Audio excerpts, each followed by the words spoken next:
Jemaat yang terkasih dalam Tuhan Yesus, minggu ini kita melakukan ibadah bersama keluarga kita secara online. Ibadah hari ini dilayani oleh Pendeta Guntur Wibisono. Marilah kita menyiapkan hati kita untuk memasuki peribadatan ini.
Memasuki Minggu Advent kedua, kita diundang untuk mempersiapkan diri dan kehidupan kita untuk menyambut kedatangan Tuhan dengan hidup di dalam pengharapan.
Umat Tuhan, mari kita awali ibadah ini dalam sebuah pengakuan bahwa ibadah Minggu Advent yang kedua ini terjadi karena pertolongan kita adalah di dalam nama Tuhan, pencipta langit dan bumi. Kasih karunia dan damai sejahtera menyertai saudara dimanapun berada.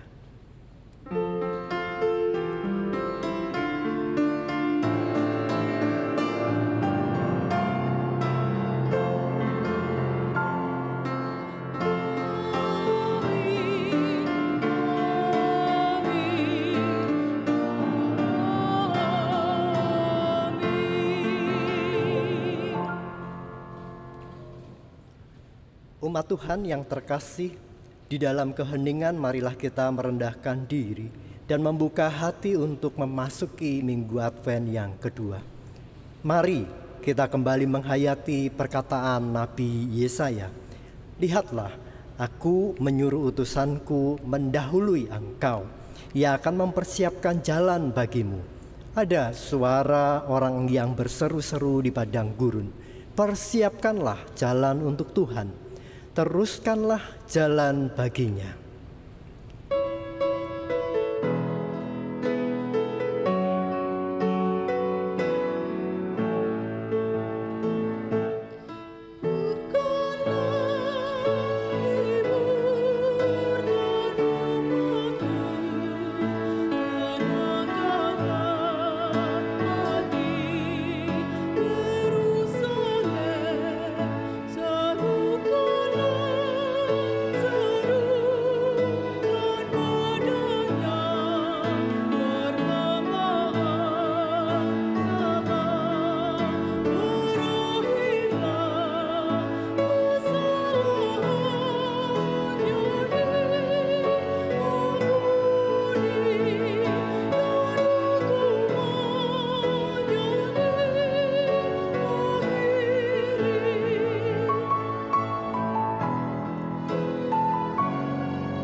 Mari kita mengakui segala dosa-dosa kita di hadapan Tuhan.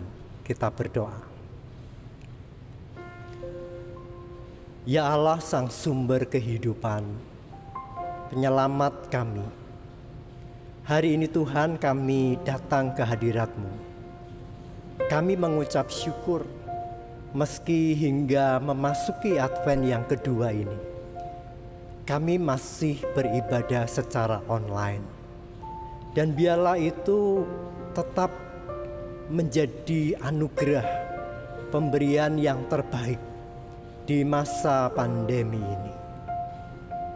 Di tengah anugerah yang berkelimpahan ketika kami beribadah secara online di tempat kami masing-masing berada, kami memohon ampun.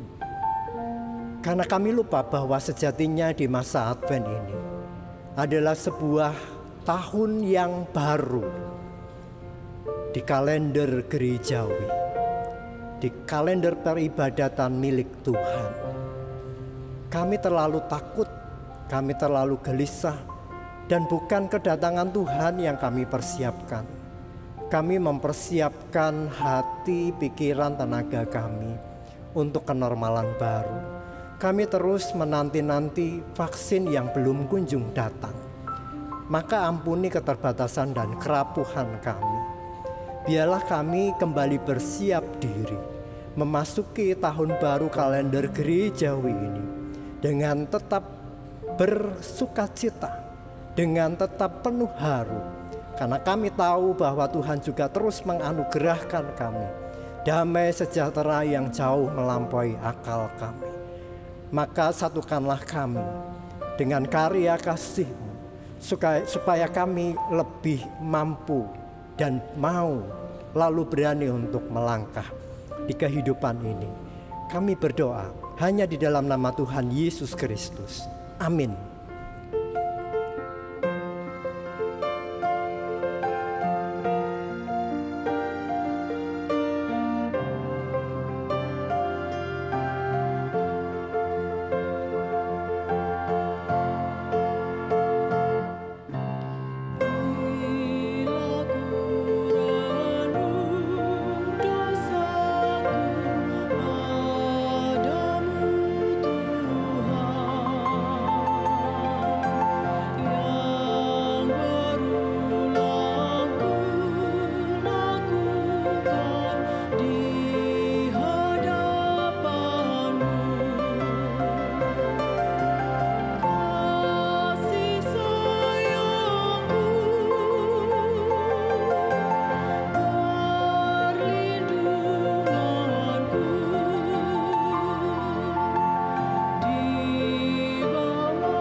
Umat terkasih, bagi kita yang dengan sungguh mengakui dosa di hadapan Tuhan dan menyerahkan kehidupan kita untuk dibaharui oleh Roh-Nya, maka terimalah berita anugerah dari Tuhan melalui 2 Petrus 3 ayat 9. Tuhan tidak lalai menepati janjinya. Sekalipun ada orang yang menganggapnya sebagai kelalaian, tetapi Ia sabar terhadap kamu, karena Ia menghendaki supaya jangan ada yang binasa, melainkan supaya semua orang berbalik dan bertobat. Demikianlah berita anugerah dari Tuhan. Syukur kepada Allah. Marilah kita mensyukuri anugerah dari Tuhan yang telah mengampuni dan mempersatukan kita dengan hidup dalam damai dan pengampunan. Damai Tuhan besertamu.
Umat terkasih, mari kita menyiapkan hati dan jiwa kita untuk mendengar sapaan Tuhan.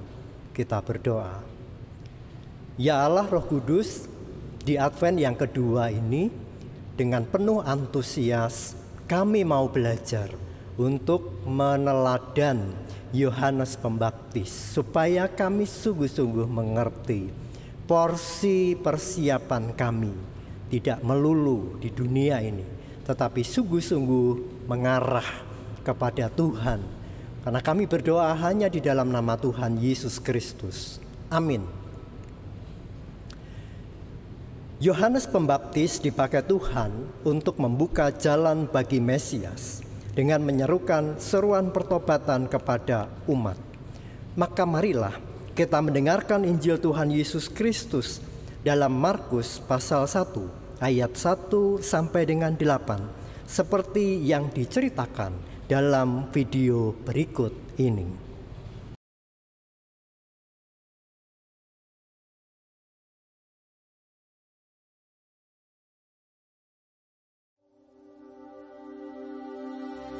Inilah permulaan Injil tentang Yesus Kristus, Anak Allah. Seperti ada tertulis dalam kitab Nabi Yesaya, "Lihatlah, aku menyuruh utusanku mendahului engkau. Ia akan mempersiapkan jalan bagimu." Ada suara orang yang berseru-seru di padang gurun, "Persiapkanlah jalan untuk Tuhan, luruskanlah jalan baginya." Demikianlah Yohanes Pembaptis tampil di padang gurun dan menyerukan, "Bertobatlah dan berilah dirimu dibaptis, dan Allah akan mengampuni dosamu." Lalu datanglah kepadanya orang-orang dari seluruh daerah Yudea dan semua penduduk Yerusalem. Dan sambil mengaku dosanya, mereka dibaptis di sungai Yordan. Yohanes memakai jubah bulu unta dan ikat pinggang kulit, dan makanannya belalang dan madu hutan. Inilah yang diberitakannya. "Sesudah aku, akan datang Ia yang lebih berkuasa daripadaku. Membungkuk dan membuka tali kasutnya pun aku tidak layak. Aku membaptis kamu dengan air, tetapi Ia akan membaptis kamu dengan Roh Kudus. Demikianlah Injil Yesus Kristus. Berbahagialah setiap orang yang mendengarkan firman Tuhan, lalu dengan bersukacita melakukannya. Maranatha.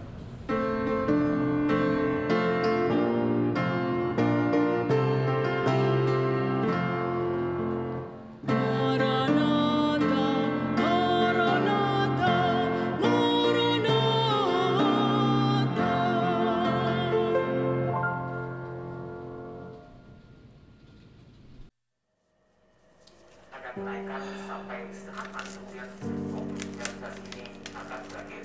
Penanganan COVID sudah datang baru selesai. Kapan kira-kira rencananya proyeknya, Pak?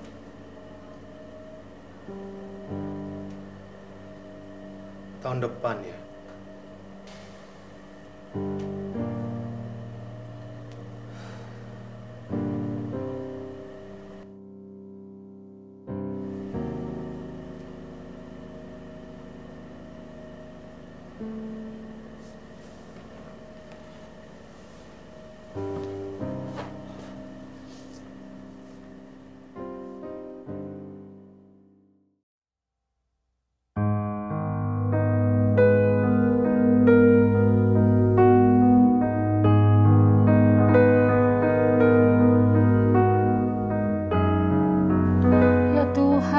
Segini apa cukup ya untuk bikin kue Natal?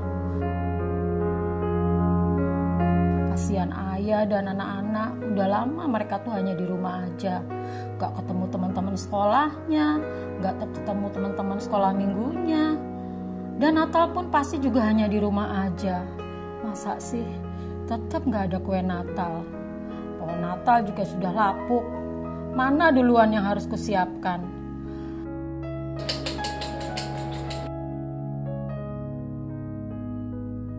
Gas habis, harus dibeli sekarang. Pulsa listrik juga belum dibeli dari kemarin. Bu, misi Bu. Ibu. Pak Soleh, Bapak mau nagih uang sampah ya Pak? Aduh Pak, aku belum ada uang. Jangan dulu ya Pak ya. Aduh, maaf Bu. Saya butuh Bu, saya butuh tuh uang tagihan Ibu. Ibu aja udah 3 bulan Bu nggak bayar. Ya, saya butuh uang untuk anak sekolah saya Bu. Anak istri saya juga belum makan. Ya, kalau Ibu nggak bisa ya udah deh Bu. Ya, moga-moga Ibu ada rezeki ya Bu buat ngelunasin. Kalau gitu, saya pamit dulu ya Bu. Maaf ya Bu.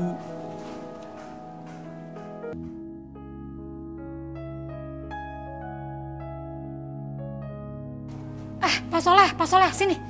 Pak, aku ada uang. Aku bayar sebulan dulu ya Pak. Nggak apa-apa ya Pak ya? Ya, aduh, makasih banyak ya Bu. Alhamdulillah Bu, saya masih bisa dapat duit segini, nggak apa-apa Bu. Saya doain ya Bu, keluarga Bu sehat-sehat semua ya Bu. Sama Pak. Aduh, saya pamit ya Bu. Ya oke, makasih ya Pak, hati-hati ya Pak ya. Ibu, aku lapar. Kita makan apa siang ini?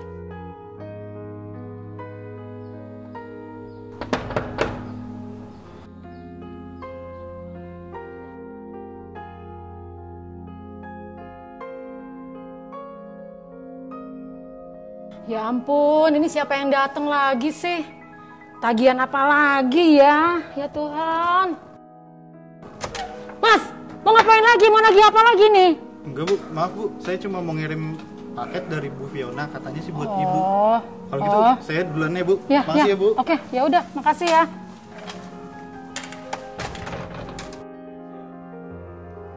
Apa engkau sungguh baik.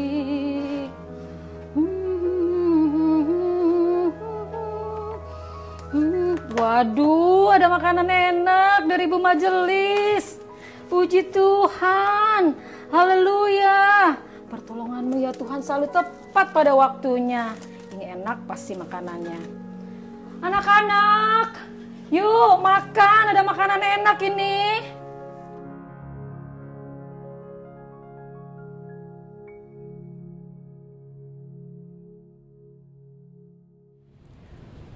Saudaraku, sekalipun kita berada di masa pandemi, ternyata peradaban dunia tidak betul-betul berhenti. Dia akan terus berjalan, dia terus maju seiring pergerakan zaman. Kalau kita mengambil tarik ke belakang, di zaman nenek moyang, oma, opa, buyut dahulu, kita mengingat sebuah revolusi industri. Dari tenaga, dari otot orang maupun hewan-hewan penarik, lalu dipermudah dengan tenaga uap. Setelah ditemukan revolusi tenaga uap atau revolusi industri yang kedua, kemudian ditemukan mesin-mesin, maka masuklah dalam industri atau revolusi industri yang ketiga. Belum sampai di situ. Mesin-mesin ini masih dikendalikan oleh manusia, semi manual. Lalu kemudian berkembanglah revolusi yang berikutnya. Ketika kita masih terkagum-kagum dengan revolusi industri yang ketiga, mesin mulai maju, mulai muncul robot-robot, mulai memperingan kegiatan aktivitas yang begitu mempercepat kehidupan manusia. Tiba-tiba di tahun 2019, tahun 2020, orang sudah mulai mempersiapkan industri yang keempat. Tidak hanya mesin-mesin komputer yang begitu canggih, lalu muncullah sebuah jaringan internet. Melalui teknologi yang begitu maju, semuanya bisa berjalan sendiri. Ada begitu perubahan besar-besaran, ada begitu perubahan yang begitu cepat. Maka kita bisa bayangkan, dan memang tengah terjadi, pun walaupun tanpa pandemi, jutaan pekerjaan yang begitu mapan lalu hilang. Dulu orang butuh tempat, butuh lahan. Sekarang orang hanya butuh layar dan juga jaringan internet. Tanpa modal pun orang masih bisa cari uang. Dia bisa nebeng dengan jaringan-jaringan yang gratis. Lebih lagi di bulan-bulan ini sudah masuk di pesta politik. Masih banyak hal yang sejatinya bisa diupayakan secara kreatif. Nah, saudara-saudara, tiba-tiba ketika orang mempersiapkan diri, ketika bahan ajar dipersiapkan untuk masuk ke revolusi industri yang keempat, bahkan gereja pun hendak bersiap, tiba-tiba datanglah pandemi COVID-19 dan semua seakan terhenti. Dan bagi saya sulit untuk tidak berkata bahwa pandemi ini terjadi atas seizin Tuhan. Nah, tentu lalu melahirkan perenungan, refleksi teologis. Kenapa terhenti? Kenapa Tuhan menghendaki jeda? Kenapa Tuhan menghendaki time out? Dan kemudian muncullah istilah WFH. Yang menarik bagi saya, kenapa menggunakan istilah work from home, study from home, worship from home, bukan work full house, tetapi menggunakan home, bukan house. Kalau saudara mengerti benar istilah atau perbedaan home dan house, maka saudara akan mencermati dan lalu bertanya, kenapa Tuhan menghendaki kita berada di rumah, tetapi bukan house, melainkan home. Kenapa Tuhan menghendaki supaya kita tetap nyaman meskipun berada di rumah? Maka pertanyaan yang berikutnya, apa yang Tuhan sedang persiapkan? Jikapun tema kita hari ini adalah persiapan menyambut kedatangan Tuhan. Apa yang tengah Tuhan persiapkan di kehidupan saudara dan saya? Dan mungkinkah persiapan itu terjadi dan berhasil di tengah-tengah pandemi ini? Ketika kepedihan, kepiluan, karena kehilangan pekerjaan, karena kehilangan kerabat, kehilangan banyak hal, dan masih begitu banyak daftar panjang yang kalau disebut satu persatu luar biasa. Mungkinkah kita tengah dipersiapkan dalam situasi sekarang ini? Maka mari kita perhatikan Injil. Saudara, dalam perikop Injil hari ini ada hal yang menarik dan akan menjadi pesan utama, bahwa pengantar perikop kita menuliskan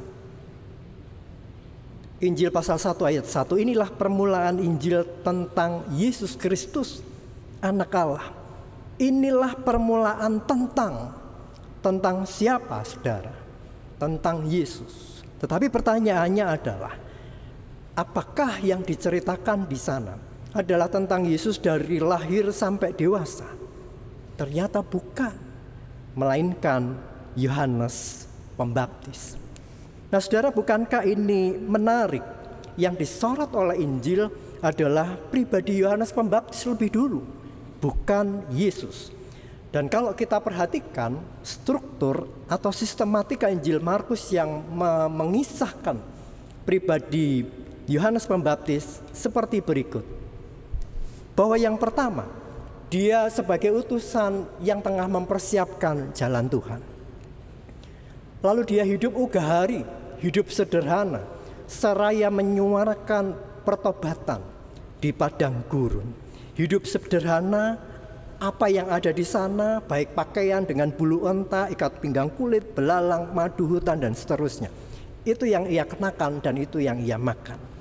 Lalu yang ketiga, setelah dari padang gurun dia berkarya, dia mempertobatkan banyak orang.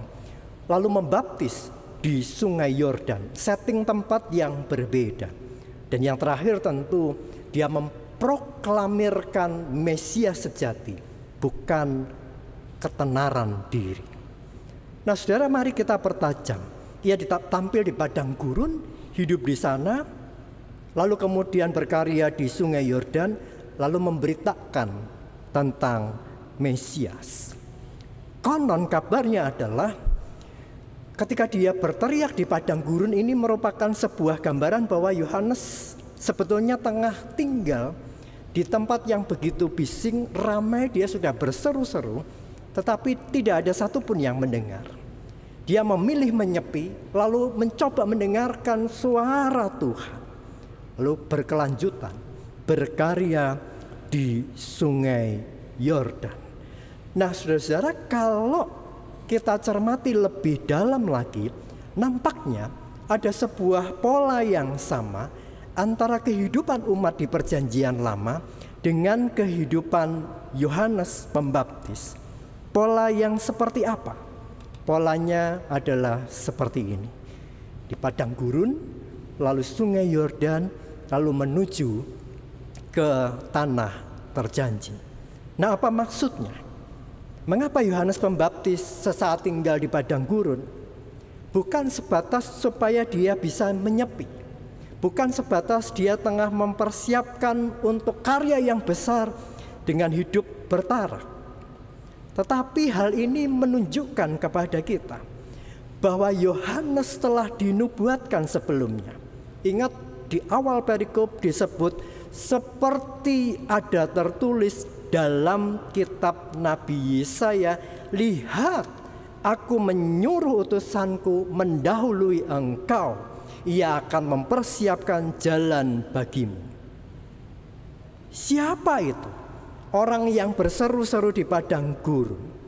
Meskipun loncat zaman ke zaman Yohanes, kita diberitahu bahwa yang berseru-seru di padang gurun ini adalah umat Tuhan yang begitu banyak.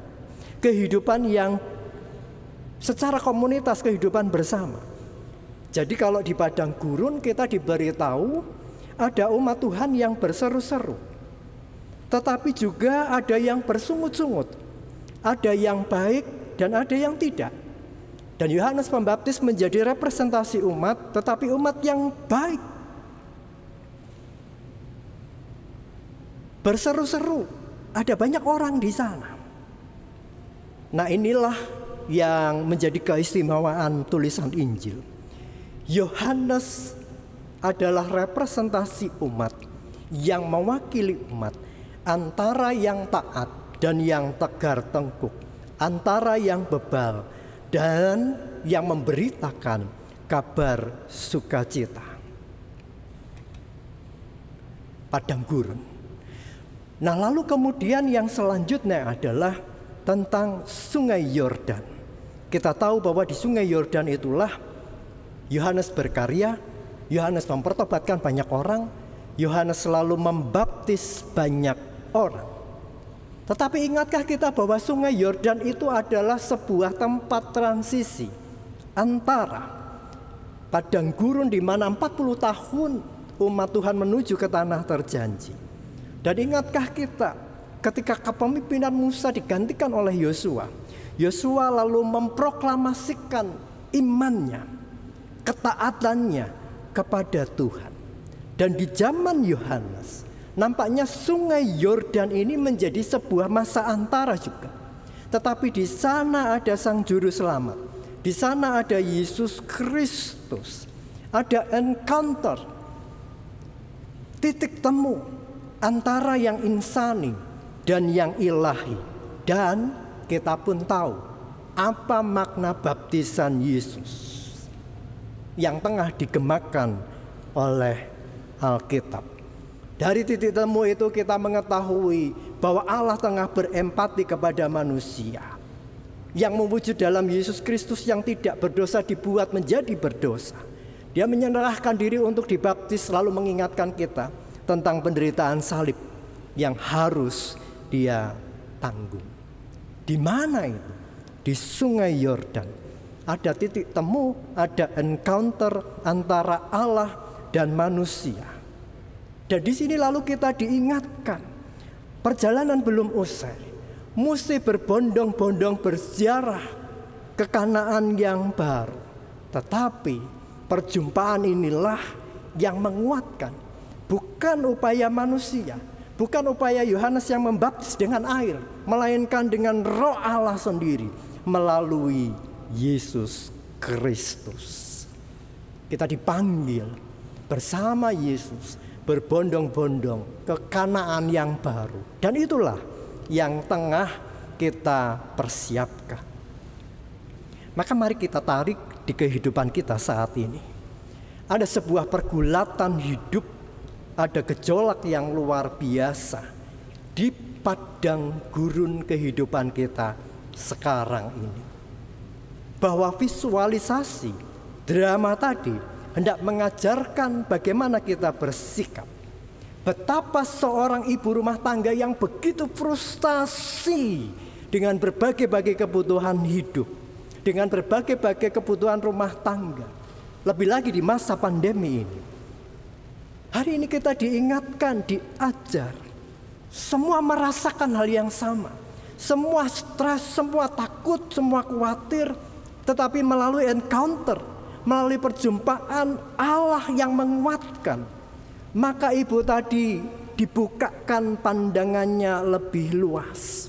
Dia mampu meminggirkan kekhawatirannya, lalu diubah oleh Tuhan untuk berempati kepada sesama. Ada perubahan sikap hati, ada perubahan sikap hidup, cara pandang yang lebih luas dalam meresponi kehidupan kepada Tuhan dan juga sesama. Oh, ternyata ada yang jauh lebih menderita, ada yang jauh lebih berat hidupnya.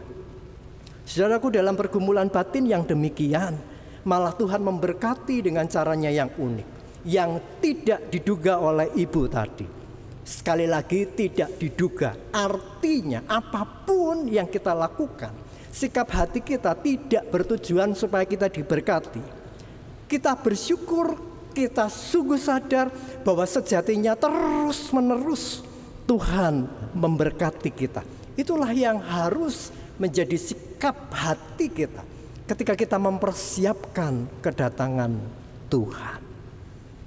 Dengan ketulusan, seperti Yohanes Pembaptis, menempatkan diri sebagai duta-duta Tuhan, utusan-utusan Tuhan, mempersiapkan kedatangan Tuhan bagi diri sendiri dan bagi sesama.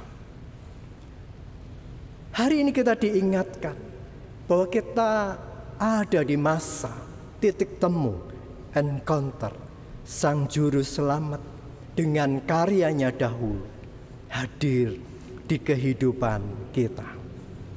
Maka menjadi undangan bagi saudara dan saya Ketika kita mempersiapkan kedatangan Tuhan, kita mengerti bahwa hidup ini ada dalam penyelenggaraan Allah, bahwa hidup ini ada dalam revolusi Tuhan, bukan revolusi industri, bukan revolusi dunia yang begitu cepat lalu membuat begitu banyak gap karena memaksa orang hanya di depan layar.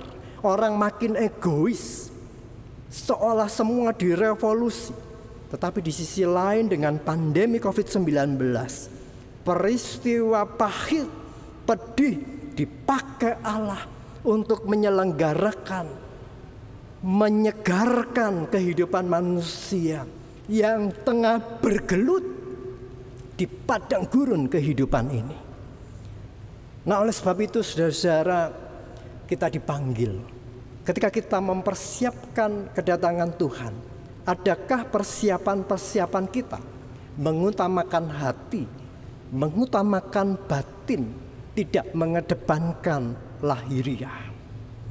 Persiapan iman ketimbang terlalu khawatir dalam perkembangan zaman. Apa itu? Yang kita kedepankan tentu adalah nilai-nilai iman, bukan nilai-nilai zaman. Kalau nilai-nilai iman mengedepankan menjadi aku, sedangkan nilai zaman apa yang mesti aku miliki. Kalau nilai-nilai iman itu tetap kecil dan sederhana, kalau nilai zaman mesti besar, mesti heboh, mesti rumit. Kalau nilai-nilai iman itu adalah cinta yang luhur, yang luas, sedangkan nilai zaman hanyalah nafsu, seks pandangan yang sempit. Nilai iman tidak perlu takut dengan bertambahnya usia, karena Tuhan memberikan satu kebijakan, orang jadi lebih bijaksana. Sedangkan nilai-nilai zaman mesti muda terus, mesti energik terus, bukan itu. Yang berikutnya, nilai-nilai iman adalah mengedepankan kebutuhan, bukan keinginan.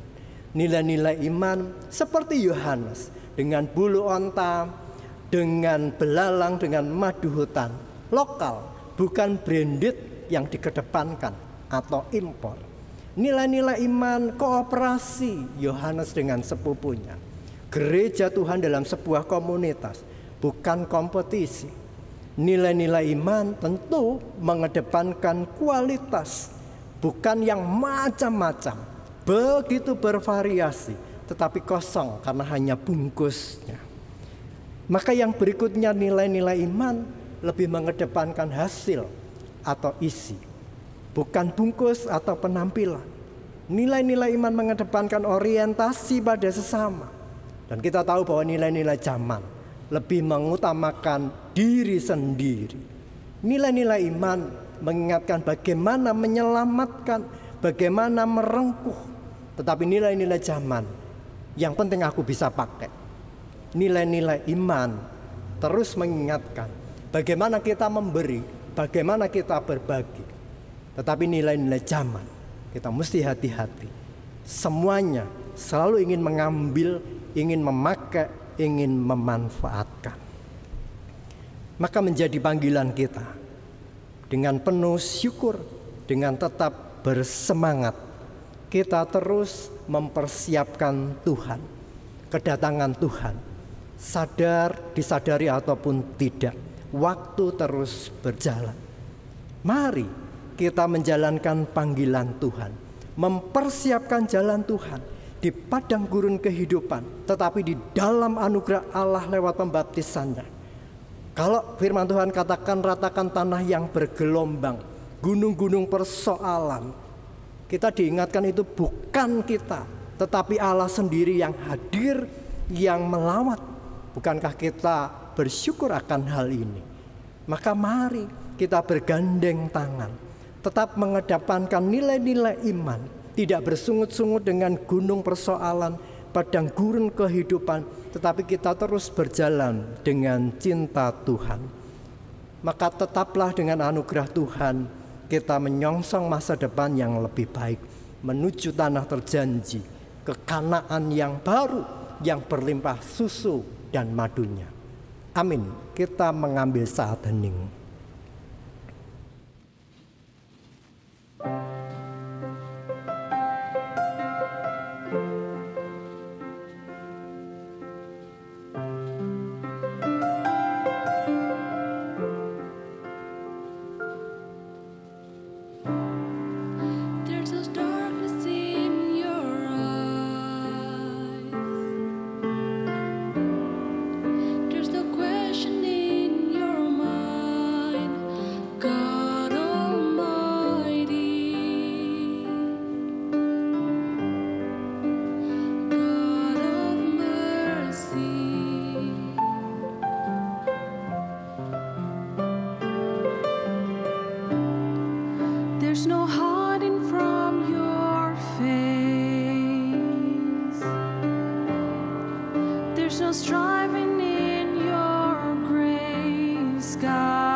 There's no darkness in your way, so have your way.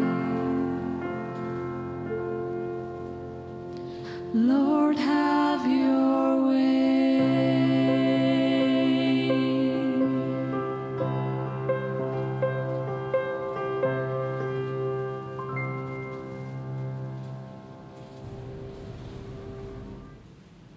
Marilah kita bersama umat Allah di masa lalu, masa kini dan masa depan, mengingat iman pada baptisan kita menurut pengakuan iman rasuli. Aku percaya kepada Allah, Bapa yang Maha Kuasa, Khalik langit dan bumi, dan kepada Yesus Kristus, anaknya yang tunggal Tuhan kita, yang dikandung dari Roh Kudus, lahir dari anak darah Maria, yang menderita sengsara di bawah pemerintahan Pontius Pilatus, disalibkan, mati dan dikuburkan, turun ke dalam kerajaan maut. Pada hari yang ketiga, bangkit pula dari antara orang mati, naik ke sorga, duduk di sebelah kanan Allah, Bapa yang Maha Kuasa. Dan dari sana Ia akan datang untuk menghakimi orang yang hidup dan yang mati.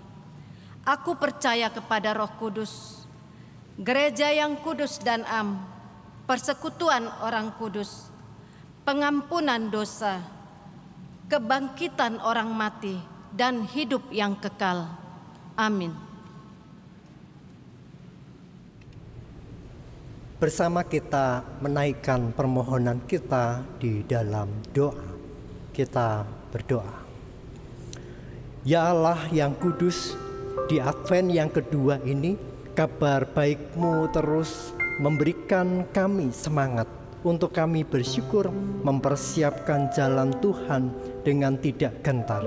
Karena anugerah-Mu terus ada kepada kami. Tolonglah kami supaya tidak bersungut-sungut, tetapi dengan nilai iman kami terus bersiap memiliki damai yang melampaui akal bersama Tuhan terus melangkah menyongsong masa depan yang lebih baik menuju tanah terjanji yang berlimpah susu dan madunya. Dalam rasa haru dan sukacita kami di Advent yang kedua ini, dalam rasa syukur kami berdoa untuk gereja Tuhan ketika mempersiapkan masa Advent, Natal hingga tahun baru nanti. Kami memohon berkat-Mu untuk gereja supaya dengan segala kegiatan dan keberadaannya boleh terus bersekutu dan dalam kesatuan hati melayani Tuhan. Kami berdoa supaya Tuhan memberikan naungan perlindungan bagi segenap jemaat dan simpatisan. Tuhan, kami juga berdoa untuk situasi akhir tahun ini. Kami memohon kemurahan-Mu untuk Indonesia, bagi dunia, bagi pemerintah supaya roda perekonomian ini dapat berjalan dengan baik. Kami berdoa bagi pemerintah yang menanggulangi COVID. Kami berdoa untuk garda depan, untuk tenaga kesehatan medis dan paramedis. Kami berdoa bagi rakyat supaya terus kooperatif, bergandeng tangan untuk mematahkan mata rantai COVID-19 ini. Tuhan berkati untuk upaya-upaya mendapatkan vaksin pun pendistribusiannya. Kami mengingat untuk anak-anak, para peserta didik, para pendidik yang mempersiapkan ujian akhir semester. Biarlah Tuhan terus senantiasa hadir dan melawat mereka. Tuhan, dalam setiap rumah tangga, dalam setiap usaha dan pekerjaan, dan bagi gereja-Mu, biarlah semuanya ada dalam tuntunan kasih Kristus. Maka dalam kasih-Mu kami berdoa di dalam nama Yesus. Amin.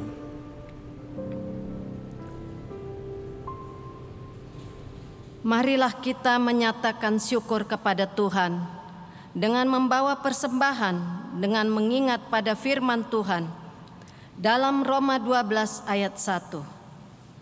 Karena itu saudara-saudara, demi kemurahan Allah, aku akan menasihatkan kamu, supaya kamu mempersembahkan tubuhmu sebagai persembahan yang hidup, yang kudus dan yang berkenan kepada Allah.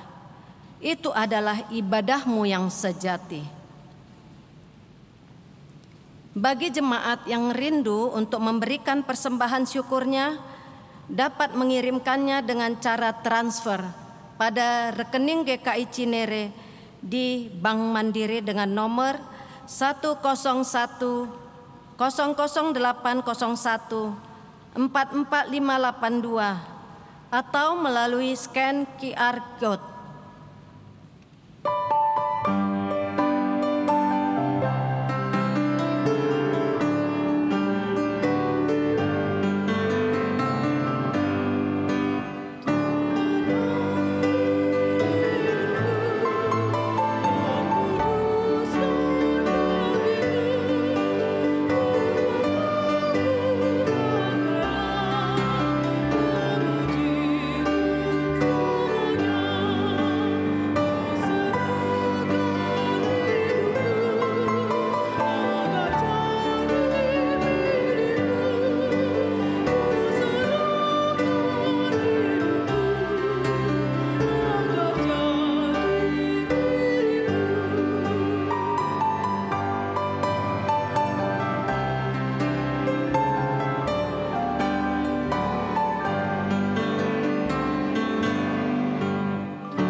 Mari kita bersatu di dalam doa. Tuhan Allah Bapa yang Maha Kasih, kami mengucap syukur dan terima kasih atas berkat Tuhan yang kami rasakan di sepanjang hidup kami. Ya Tuhan, pada saat ini juga kami bersyukur dan berterima kasih padamu, karena kami boleh mengumpulkan persembahan kami pada Tuhan. Berkatilah Tuhan persembahan kami ini, Berkatilah Tuhan tangan-tangan yang Tuhan percayakan untuk mengelolanya, agar semua untuk kemuliaan nama Tuhan saja. Dalam nama anak-Mu Tuhan Yesus Kristus kami berdoa dan mengucap syukur. Amin. Umat terkasih, tetaplah teguh, jangan runtuh dalam iman kepada Kristus. Karena bersama Kristus kita akan dimampukan menghadapi setiap tantangan kehidupan.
Maka arahkanlah hatimu kepada Tuhan dan jadilah saksi Kristus di dalam kehidupan saudara.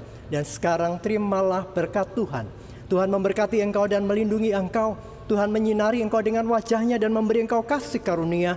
Tuhan menghadapkan wajahnya kepadamu dan memberi engkau damai dan sejahtera. Amin.